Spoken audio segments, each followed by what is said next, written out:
Hello, my name is Brian Knack, and I'm here with you today to talk about my new book, Made for War, 52 Weeks of Wisdom and Revelation.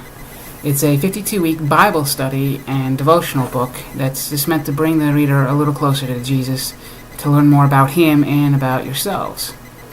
It's available for sale now at Amazon.com and at my website, www.brianknack.com. I'd like to read one of the devotionals for you today from that book. It's called, His Mountain Shall Be Made a Way. Isaiah 49:11 says, "And I will make all my mountains a way, and my highways shall be exalted."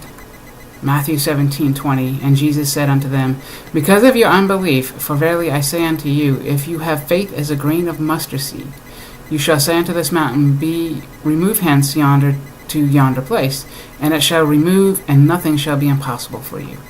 And Zechariah 4:7, "Who are you, O great mountain, before Zerubbabel?" And for those of you who may not know, that was Nehemiah. "Thou shalt become a plain, and he shall bring forth the headstone thereof, with shoutings crying, Grace unto it." These all talk about mountains being moved and being cast away. And as believers, we need to really truly believe what Christ said, that if you have faith as a grain of mustard seed, the smallest seed in the world, the smallest, you can say to this mountain, Be moved hence, and it will go. Be cast into the sea, and it will go. We read these verses about mountains standing in our way, and we have a path to follow, and sometimes along it we encounter roadblocks and mountains. We're told to speak to these mountains to be removed and cast away, and even the tiniest faith can move one of these mountains. We cry grace, and the mountain turns to rubble, and it is made flat and smooth, a plain to be easily traversed. Isaiah 49:11 says that God will make His mountains a way. Now, did you hear that? His mountains. Yeah, the mountains that appear in our paths and stand in our way are those huge boundaries that block the destiny we have. They belong to God. They're His. They are His, and He placed them there, not to be a hindrance to us, but, as He says, to be made a way for us. The mountains are merely hurdles on the track we must run. They are there to strengthen and train us, that we may be able to reach the end as the strong men and women of God that He has chosen us to be. If you happen to be a track runner or anything like that, and you ever run the hurdles, I tried doing that in high school, and no, it's not an easy thing. But we're not supposed to jump over them. We're not supposed to leap over them. We're supposed to say, Be moved, and they'll move. And what He's trying to teach us to do, He allows these mountains to be put in our way for practice. It's basically practice. When you're running a race, you need to practice. And He's having us practice putting these mountains in our way, allowing them to be put there, and telling you, okay, what are you going to do now? There's a mountain. What are you going to do? Your mountain may be rebellious kids. Your mountain may be huge debt. Your mountain may be unemployment. Your mountain could be anything. And you could have a series of mountains. You could have all three of those: rebellious kids, huge debt, and unemployment. It could be anything. It could be anything in the world could be your mountain. And God allows it to be put there and says, what are you going to do? What are you going to do? To train you up and teach you in the right way that you should go. His mountains are a way. You need to go through there. That's the way God's put for you to go. That mountain, just like our enemies that can be put in our path, it's like a footstool for us. It strengthens us. It brings us to the next level. Do you have a mountain standing in your way? It belongs to God. He sent it that it could be made a way to you. The obstacle is the path, and the hindrance is the opportunity God has made for you. You've got to seize these opportunities and go full bore with them. When you see something standing there, go for it. Don't, it's in my way. Oh, great, God's got me another opportunity. You got to think like that. Here's another opportunity. What can I do? How can I get past this, make it move, and use that to propel me onto whatever it is God has for me next? I'd like to read a few comments that I've added to it after publishing of the book. Just things God has shown me from before. Usually when a mountain's before me, I feel a sinking and a dread. And you get tired of speaking to your mountains and not seeing them move. And, am I alone? Does anyone else feel that way? Because I know you start speaking to them and speaking to them and speaking to them, and you don't see them move. And it can be very disconcerting at times. It makes you doubt your faith, and it makes you doubt God and yourself.